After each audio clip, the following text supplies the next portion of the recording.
Well, kia ora te whānau. So I'm so excited to have Chris Hipkins join us on the podcast today. So he's best known as Aotearoa's former Prime Minister, as well as a few other things, A right? few other things on the way, yeah.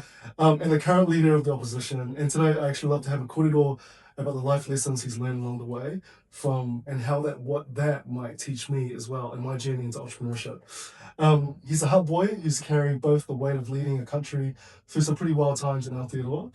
In our recent history. And one thing I notice about Chris is, I guess it's your humility, bro. It's your humility and your authenticity through some of the most challenging times in history, or recent history. Yeah. I think that's actually a really important leadership trait. Right. I think it's underestimated. If you look at some of the world's great leaders, and I've had the opportunity to study and read up about others, I think some of the people that make the biggest difference in the world they have confidence, they have a determination, but they also have a lot of humility. And we're all just human. We all have some common characteristics as human beings. And we should all recognise that, we're all on this earth for a limited period of time, and it's the contribution that we make that matters. Right. Tell me about your whakapapa, bro. Where did you grow up, bro? What was your whānau like? What was that world that you came from, bro? I grew up in the Hutt Valley. I grew up just down the road from Waifatu Marae, actually. And my mum was a teacher, and my dad worked initially when we were young kids. He was in retail, and then he worked in maintenance contracting when we were teenagers, and through into adulthood. And so I learned a lot from my parents because they were pretty hard workers. And I think part of my work ethic has come from them. I watched them. They started with not very much. When they met each other and got married, they started pretty much with nothing, and everything that they had, they earned themselves through a lot of hard work. And that instilled in my brother and I a pretty strong work ethic. But also a commitment to furthering the interests of other people, not just ourselves. Mum and Dad were very generous. They were generous with us as kids. They created a really good life for us as kids. But they were also very sharing with the rest of the community as well. So when it came to other kids that we went to school with, they were always very supportive of other kids, other families. And that instilled in us, I think, a collective set of responsibilities that we're not just here to make life better for ourselves. We're here to make life better for other people too. Our whānau, we whakapapa back to China, and my mum and dad didn't grow up with lots. They were that first generation of sort of Chinese where education was like the way out, and when they were in China, they were like the few that got masters. My mum was a mechanical engineer, my dad was a geologist. He carved precious stones back in China. So they decided to leave China and come to Aotearoa in the 90s. And it was a bit of a culture shock, I think it was at the time a lot of immigrants, your mana and your experience and skills, it wasn't valued in any ways. And a big part of it was when they came to Aotearoa, I saw them, they had to reset, restart as factory workers and retrain themselves again. And I think, I often think about it, I wouldn't trade that experience. My parents struggled, as when I was a young person, but it's taught me so much life lessons, and resilience and empathy, for each other, that I just wouldn't trade that experience for anything else in the world. But my parents also placed a really high emphasis on education. My mum was a teacher. She did her degree as a bonded teacher, so basically her degree was paid for because she agreed to go into teaching. Yes. And then stayed in teaching for her whole life. Stayed in education for her whole life, went on and did a PhD in education research and all of those things. Whereas my dad left school with no qualifications at all. And so he was determined that my brother and I were going to get good qualifications, and was just always instilling in us the value of education and the value of perseverance with education. But I also learned a lot from him, even though he had no formal qualifications. He is a very practical person. What does that do? He was doing maintenance contracting and retail before that. So a lot of my practical skills, and I love doing DIY at home, I learned them from my dad. He was a very, very patient teacher. So, and he sort of took the attitude that if we wanted to do something we didn't know how to do it, we would learn how to do it together. And so I learned a lot of practical skills. I love getting at home. I like to do things myself. I hate paying people to do things that I can do myself. And again, that's something that came from my dad. I think and often in Chinese culture, education is a massive thing. and there's a high expectation, real high bar of expectations. I think similar in some Polynesian cultures as well. But I found that like I did my 5 year degree in architecture, right? And then I was like, after doing it, I worked for a firm for 8 months, and I was like, I don't know. And I quit my job and ended up starting a business. I had no idea how to do all this. I think it was all, okay, this didn't work. What else can I do and try and make it work? Okay, who can I seek out to help and to learn and to grow? So I actually feel like my journey of entrepreneurship was kind of trial and error. I think that's one of life's great lessons. It is, yeah. You never have to lock into something. You know, life is full of different pathways that you can take. When I was a kid, I wanted to be an electrician. Then I wanted to be a vet. It's not too late, bro. You still can. By the time I got to university, I really wanted to be a lawyer, and I didn't finish my law degree. I started a law degree, I didn't finish it because I got into it and I was just like, I don't really enjoy this. This is not what I thought it was going to be. I didn't know anything about politics when I started university, and someone said to me, "You'll really enjoy this." And so I did some politics papers, and I absolutely loved it. And then someone else said to me, "Oh, you'll really enjoy criminology." So I enrolled in criminology, and I loved doing criminology. If you follow your passions and you do things that really kind of motivate you to get out of bed and throw yourself into things in the morning, the rest takes care of itself. You've got to really be passionate about what you're doing, and even if you're doing things that in the short term you find them a bit repetitive, a bit monotonous, you've got to find ways of making them something that motivates you. So take real pride in what you're doing. I mean, how did you find that for yourself, right? Like you mentioned that, was it during university? I mean, I was going to ask you, like, what pulled you into, was there a moment that pulled you into leadership, bro? Like, or was there a collective of moments? And how did that align with what you cared about, what you're passionate about? I think if you talk to all leaders, they'll say it's an accumulation of things. There's never one pivotal moment, it's a variety of things. I was involved when I first started at university in protesting against the government, the then national government, largely out of sort of interest for myself and for those around me. Student fees were going up. It was a really tough time. People were struggling to live. And so we were protesting the government. And then as part of that, we got arrested during a peaceful protest at Parliament. And the sense of injustice there kind of motivated me to do something about that. How old were you? I would have been 19, 20 at that time. And so, I think it was my first year at university, so probably even 18, 19. And by the time we finally resolved that case through the courts, it was 10, 12 years later, and I was a member of Parliament. But that was a bit of a turning point because I was motivated by a sense of injustice, and then other opportunities around leadership came up. Even then, when I became a government minister, I really wanted to be Minister of Education because I passionately believe in education, and I wanted to change our education system so that it is more responsive to the needs of everybody. It shouldn't be a one-size-fits-all model. And I never would have imagined that I would have become Prime Minister at that point. I wanted to be Minister of Education. That was my dream job. That was the job that I wanted to do. The pandemic came along. Prime Minister of the time said to me, "Look, we need you to step in and do some other things."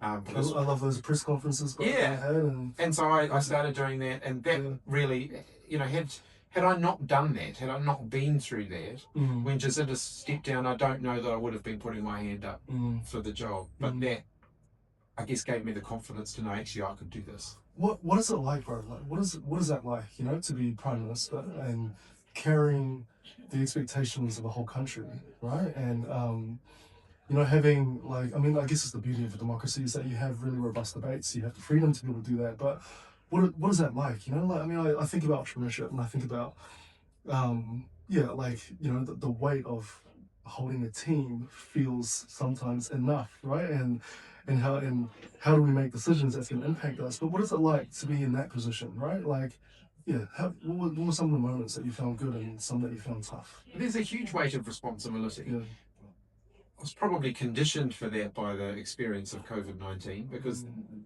I don't think I've ever felt a weight of responsibility greater than we felt then, just given the magnitude of the decisions that we were making. Everything else has to come second when you're the Prime Minister. The job has to be at the forefront of everything that you do. And that's really hard on the people around you because it's hard on your family, it's hard on you personally because everything has to come. Everything else has to come first. Mm. I was Prime Minister, and I was 2 days into being Prime Minister, and the flooding in Auckland, that torrential rain, and I just had to drop everything and be in Auckland because that's the nature of the job. When the cyclone hit, you have to drop everything and be there. We were preparing to host the FIFA Women's World Cup here in Auckland, and there was that terrible situation with a gunman down on a building site in central Auckland. And again, that had to become the focus very quickly. That is the nature of the job. You have to be available, focused, and ready to plow into any issue when it arises.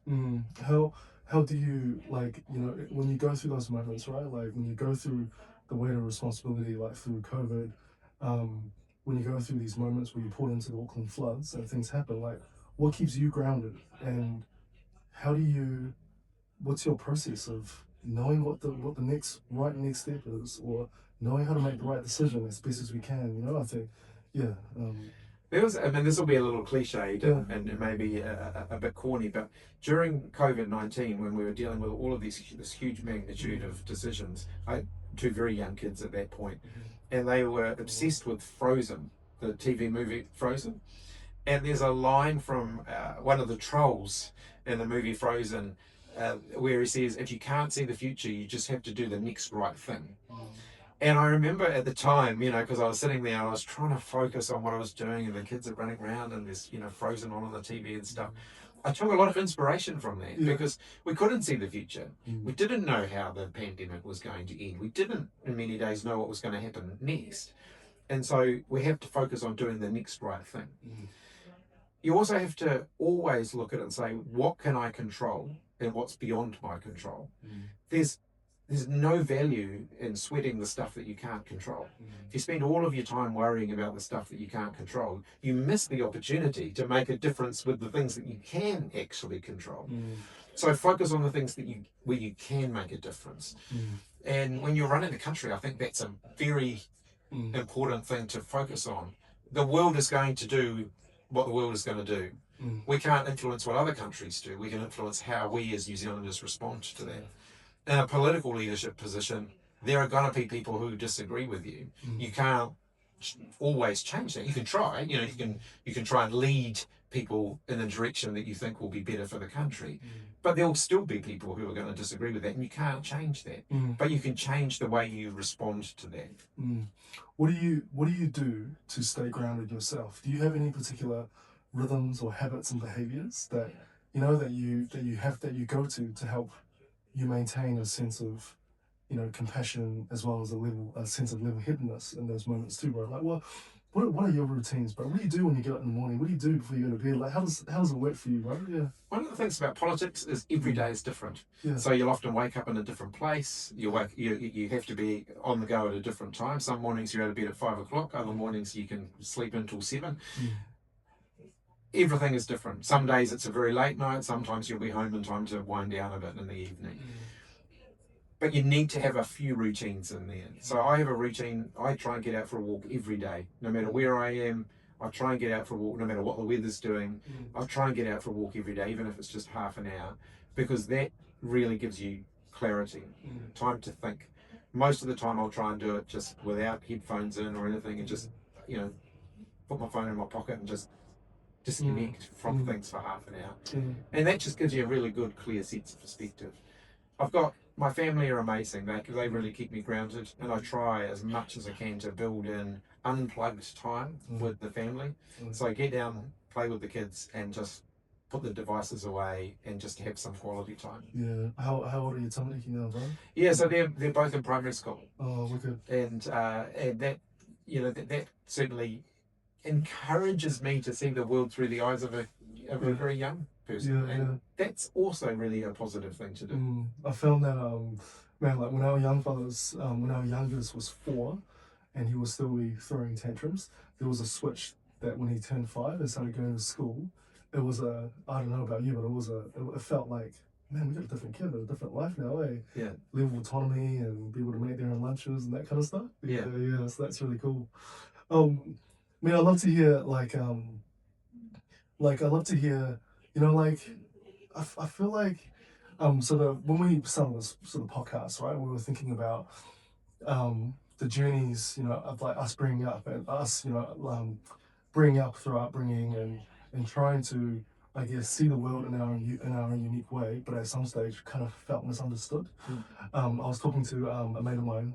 So this is a podcast usually for like designers and architects trying to go through the creative path and talking about their experiences when they have felt misunderstood in their journey. Like, did you ever, in your upbringing and even in the world today, felt you've been misunderstood? And how did you? Yeah, what was that like? And yeah, It happens all the time in yeah, politics.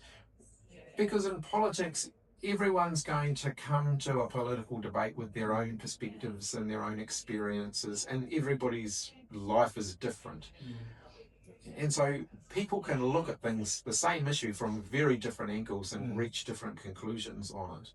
And people always want to try and oversimplify things. So if you're a political leader, they always want to try and put you in a box. But actually, you can have different views. They'll always also try and compare you with someone else. So say, oh, you're more like this person than that person. Well, you can be a bit of both, or you can be none of. And so I think you just have to keep that in perspective. Okay.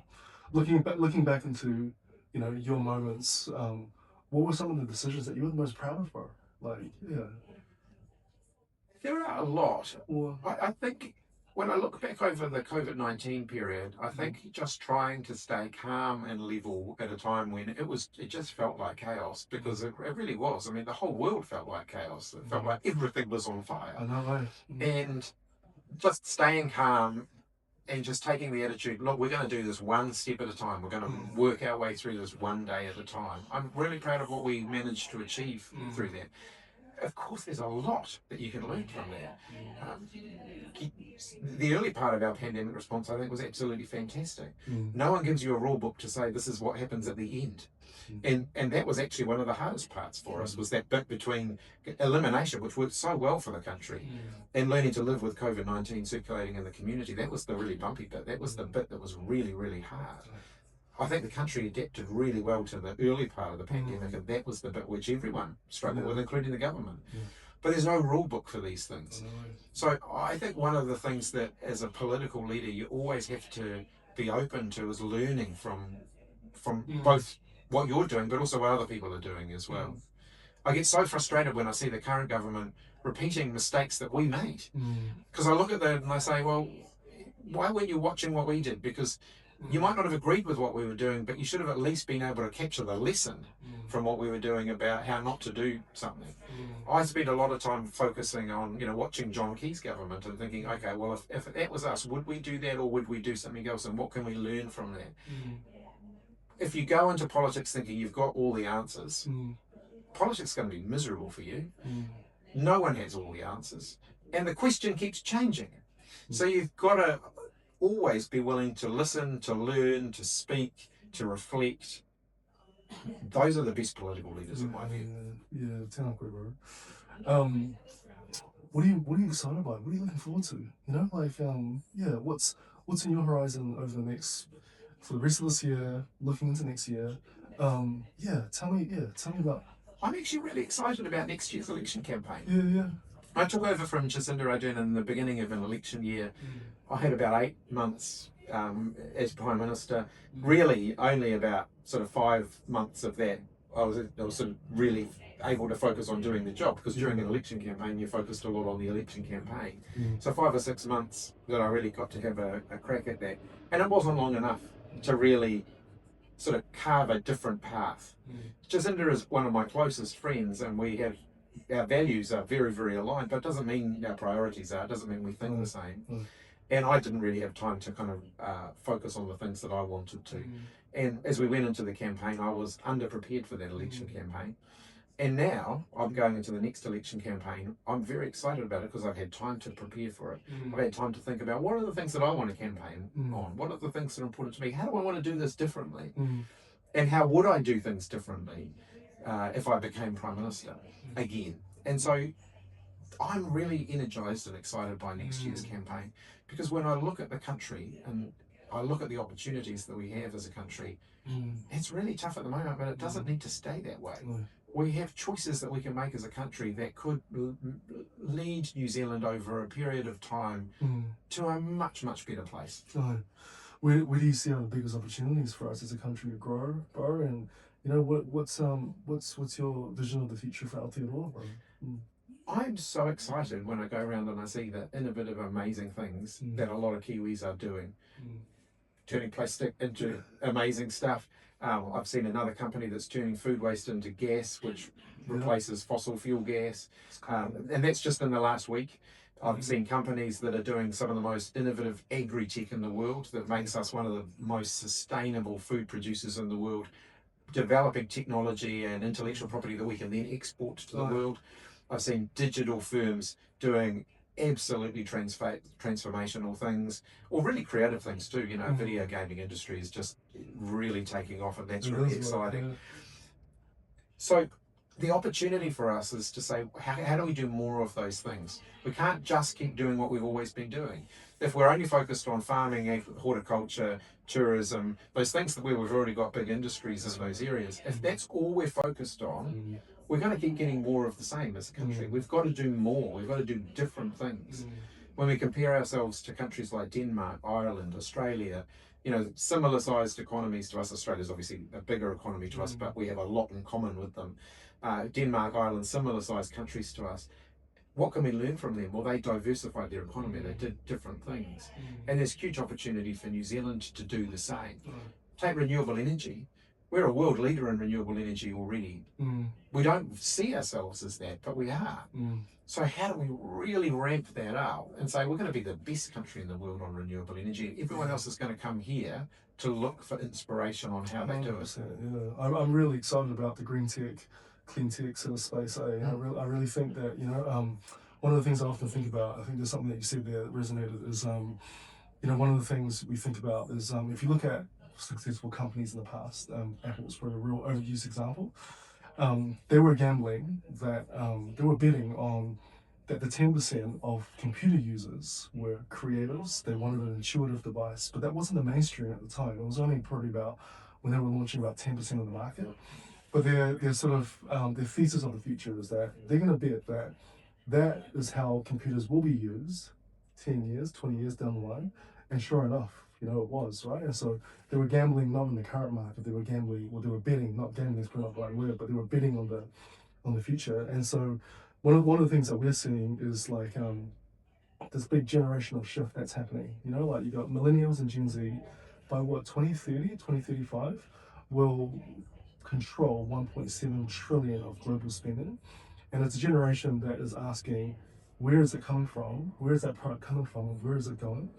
And we're seeing this kind of this shift from investors and consumers putting that kind of pressure on big brands, asking them those questions. And so you've seen this rise in sustainability reporting and the sustainability strategies, because it's going to affect the bottom line, and it's starting to irradiate. And one of the things I found is like when I was 25, and you know, before starting career, I was like, man, surely I'm not the person feeling this way about this frustration of interiors and not having beautiful products that was also renewable.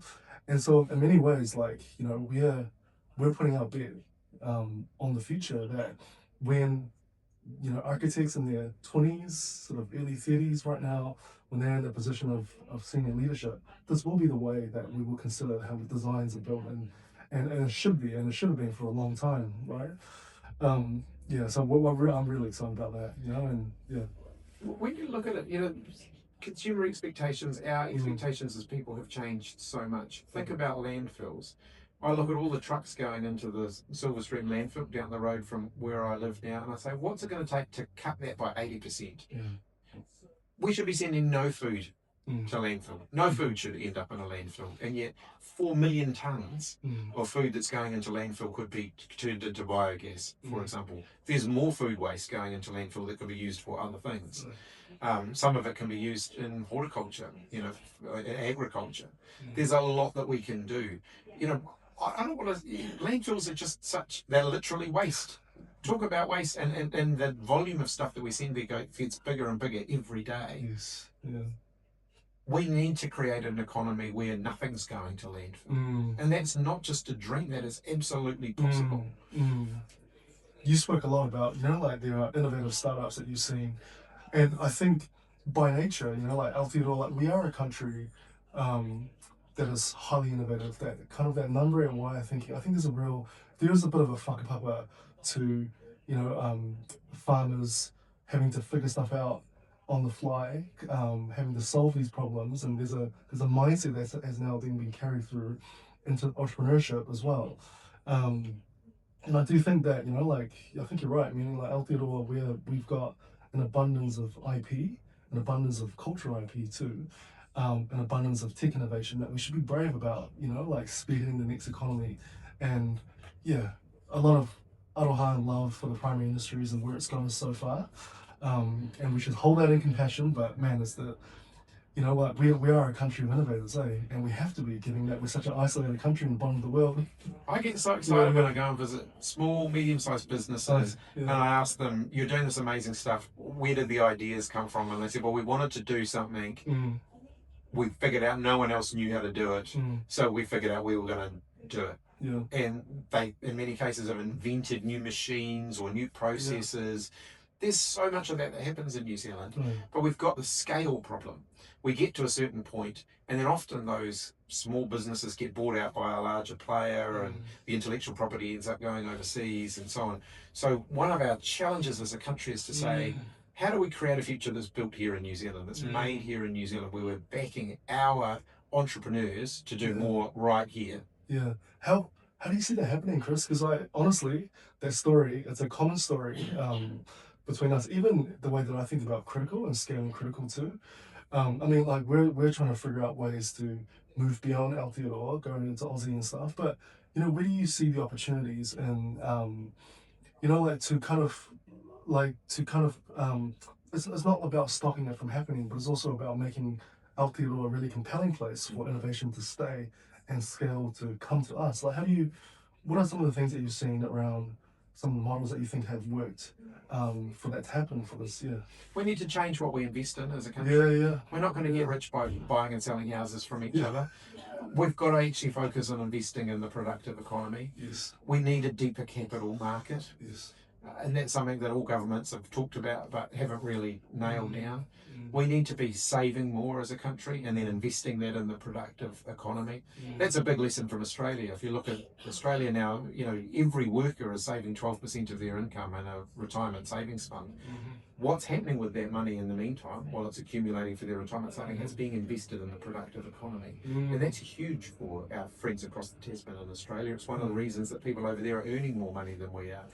And so we've got to get more investment in the productive economy. So what you're saying is that over in Australia, so I don't understand that a little bit too, I don't understand that too much, but you're saying is that like in Australia, for example, the money that they put into KiwiSaver are invested into infrastructure and innovation. Is that what you're saying? Like, infrastructure, innovation, businesses, and so on. True. KiwiSaver is a huge advance in the right direction for New Zealand, Mm. but the majority of our KiwiSaver funds are being invested offshore. Yeah. So we've got more work to do to make sure they're investing. There are more opportunities for those KiwiSaver fund managers to invest in New Zealand. I just honestly, like I think in our journey, in our entrepreneurship journey, so the first we bootstrapped it the first 2018 to 2021, and then we found we had a really hard time trying to find investment, and I think we in the end sort of like went through a process of Ministry for the Environment, but there seems to be an attitude of risk aversion, or that the government will back larger established businesses to scale infrastructure rather than backing new innovation that can take it through. We ended up going down the private equity route, and even that was a bit of a journey to really get it. So as startups, finding investment in Aotearoa is difficult, and especially finding support from the public sector is very difficult too. And man, I'd love to hear how that could be different for us, for future entrepreneurs as well, like how it can be attractive as well. I've done a lot of talking to the people who are doing analysis on this, and they all talk about the valley of death, for entrepreneurs in New Zealand. So there is funding for, developing new ideas and research and innovation and so on. And there's money to really scale up, but it's the valley of death in the middle that's causing real heartache for a lot of our entrepreneurs. We're doing a lot of thinking about how we can bridge that divide. Yeah, okay, awesome. Well, yeah, I'm really looking forward to it, eh? And but I guess my last questions I'd love to ask you is well, sort of two questions. One is that like, if you were to look back, um, if you were to look back at your younger self, what's one advice you would give to your younger self? Focus on what you can change. Mm. The world's pretty overwhelming, and I look at a lot of young people now, and they feel that sense of overwhelming, I guess, confusion, anxiety. Mm. Focus on the bits that you can control. Don't focus on the stuff you can't control. You'll just get more and more overwhelmed and more anxious and more stressed. But if you focus on the bits that you can control, you can make a difference. One day at a time. You don't have to solve all of your own problems immediately. Just one day at a time. When you approach a big problem, just pick it off one bit at a time. I think if we could instill in our young people that resilience, so they understand you're not going to solve all of the world's problems, and the world's problems aren't all your problems, but you can solve a lot of problems if you just pick them off one at a time and work your way through them. I think that will help on so many levels. Yeah, beautiful. Well, I love to before you go present to you this beautiful taonga that has been carved by Matua Jacob and Jason from Te Hihiko. And Wow. This is beautiful, sort of this heitiki. Yeah. So this is made from plastic bags and commercial green fishing nets. And and often the heitiki will be like symbolizes where we've come from and those who's come before you, whose shoulders that we all stand on from today. So the beautiful thing about Matua's design is he's got quite a modern art style. Yeah. And that if you often split sort of the humanoid figure in half, it's often birds and natural figures that talks about our interconnectedness back to Te Tai Ao as well, ultimately where we come from as well. So, bro, just wanted to sort of absolutely beautiful. Yeah, want to Absolutely beautiful. mahi that you do, and yeah, hopefully this will give you the mana that you need as you enter into the next phase. And the message about the materials that it's come from is pretty powerful as well. This is stuff that could have ended up in the landfill and now it's being turned into a beautiful taonga. So it's near carbon neutral and all made from waste, eh? So beautiful. Really appreciate your time, coming for the visit this morning, and all the best of luck, for the campaign as you go into next year. But do you still have anyone that teases you about the spread your legs? Oh, all the time. All the time. It's going to be with me, I think, until the day that I die. I'll still, particularly even like when I go into schools now, kids will come up to me and go, "You're the spread your legs guy." I was like, it's going to stay with me. Nice, bro. Well, turn up, bro. So good to have you with us, eh? I really appreciate your time. Yeah. Cool, bro. Good seeing you, man. Awesome. Yeah, good as gold. Thank you, bro. So good. Yeah.